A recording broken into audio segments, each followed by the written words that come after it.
আগামীকাল শুক্রবার টঙ্গীর তুরাগ নদীর পাড়ে শুরু হচ্ছে বিশ্ব ইজতেমার প্রথম পর্ব।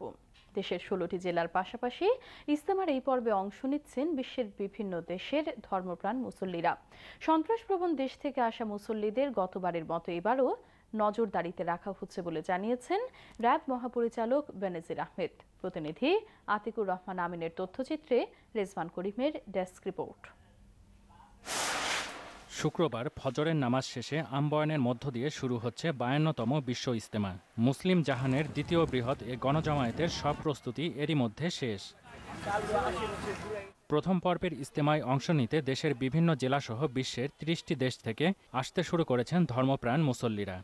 আগে আমরা সব একসাথে সবাই আসি যাইতাম, এখন যে মানুষের ভিড়ের কারণে ৩২ জেলা করে দিচ্ছে। আমরা অনেক বছর আসতেছি, নিরাপত্তা খুব শৃঙ্খলা সুন্দর দেখতেছি। এখানে আসছি শুধু আল্লাহর বলে নৈকট্য লাভ করার জন্য।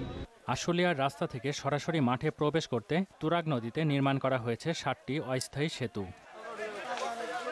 ইজতেমা স্থল পরিদর্শনে গিয়ে র্যাব মহাপরিচালক জানান, বিশৃঙ্খলা ও সন্ত্রাসী কর্মকাণ্ড এড়াতে জল, স্থল ও আকাশপথে নিরাপত্তা জোরদার করা হয়েছে। কিছু কিছু দেশ আছে যেখানে টেরোরিস্ট ইনফেস্টেড কান্ট্রি আছে, তো সেই সমস্ত দেশ থেকেও আমরা যারা আসেন তাদের ব্যাকগ্রাউন্ড চেক করি, বা যারা তাদেরকে সবাই ভিসা নিয়ে আসেন সেগুলো দেখি, বা দেশ থেকেও আসলে আমরা বিশেষভাবে নজরদারি করি তাদেরকে ঝুঁকিমুক্ত পরিবেশে, নিরাপদ পরিবেশে যাতে করে তারা আল্লাহর গুণগান করতে পারেন, সেই বিষয়টি নিশ্চিত করা।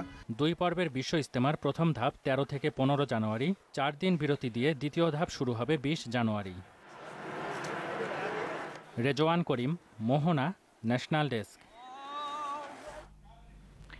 সংবাদের পর্যায়ে বিরতি, ফিরছি